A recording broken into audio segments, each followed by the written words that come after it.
இருக்கிற இடங்கள்ல முழங்கால் படிட்டு கொள்ளுங்க. இயேசுடைய சிலுவையை கண்முன்னால நிறுத்துங்க. இயேசு சிலுவையில நமக்காக மரித்திருக்கிறார். இயேசு சிலுவையில ரத்தம் சிந்திருக்கிறார். இயேசு தன்னை அடிக்க ஒப்பு கொடுத்திருக்கிறார். இயேசு அந்த சிலுவையை சிலுவையை சுமந்தார். 3ஆம் நாள் உயிரோடு எழுந்திருக்கிறார். சிலுவையை கண் முன்னால நிறுத்தி, சிலுவை அறையப்பட்ட இயேசுவை கண் முன்னால நிறுத்தி நீங்க ஜெபம் பண்ணுங்க.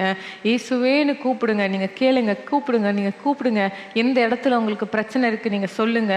அந்த இடத்துல உங்களை கைகளை வைருங்க. கைகளை வைத்து, எனக்கு இந்த இடத்துல வலி இருக்கு, இயேசுவே எனக்கு சுகம் தாங்கன்னு கேளுங்க.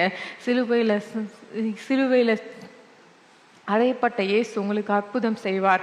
சிலுவையில் அடிக்கப்பட்ட இயேசு, இரத்தம் சிந்தின இயேசு இன்று உங்களுக்கு அற்புதம் செய்ய போகிறார். நீங்க கேளுங்க, நீங்க அற்புதத்தை பெற்றுக்கொள்வீங்க. நீங்க கேளுங்க. முதலாவதா சிலுவையில் அவர் சிந்தின இரத்தத்தின் மூலம் நமக்கு பாவ மன்னிப்பு உண்டாகும். உங்க பாவத்தை அறிக்கையிட்டு செய்யுங்க.